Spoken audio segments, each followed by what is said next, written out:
Aujourd'hui, je vais vous présenter une nouvelle activité proposée autour d'un livre. Et cette semaine, c'est pas n'importe quel livre que je vais vous présenter, puisqu'il s'agit du livre incroyable qui s'appelle De la petite taupe qui voulait savoir qui lui avait fait sur la tête. Eh oui, eh ouais, je suis comme ça moi. Voilà.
Voilà, donc pour réaliser cette activité, je me suis servie donc du livre de l'histoire de la petite taupe qui voulait savoir qui lui avait fait sur la tête.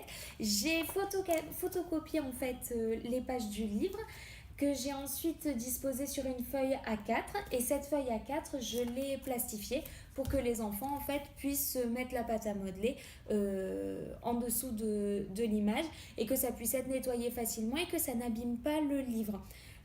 Donc cette activité proposée après la lecture du conte, ça va permettre en fait d'accompagner les enfants qui sont en pleine période d'acquisition de la propreté en fait, puisque dans cette période, donc qui va grosso modo être autour de l'âge des 3 ans de l'enfant, l'enfant va avoir un réel intérêt par rapport à tout ce qui va parler de près ou de loin du pipi, du caca. Voilà, il s'intéresse à ce qui va se passer dans sa couche pour pouvoir mieux le comprendre et mieux le gérer. Et cette période d'interrogation, elle est aussi liée à un besoin pour l'enfant de manipulation. Donc en proposant un outil tel que le livre qui va traiter du pipi, du caca, et en y proposant en même temps une activité de manipulation avec la pâte à modeler, on répond à des besoins fondamentaux de l'enfant de cet âge-là, puisqu'on sait que le parent, malheureusement, dans l'acquisition de la propreté, il ne va rien pouvoir faire à la place de l'enfant. Cette démarche d'acquisition, elle est vraiment physiologique, donc on ne peut pas forcer un enfant à devenir propre.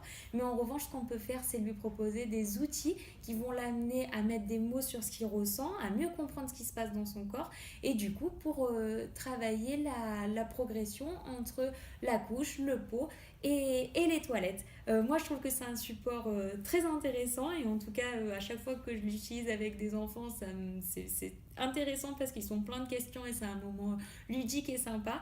Donc, j'espère que ça vous aura donné envie, toutes ces histoires de pipi et de caca, enfin, donné envie de faire l'activité.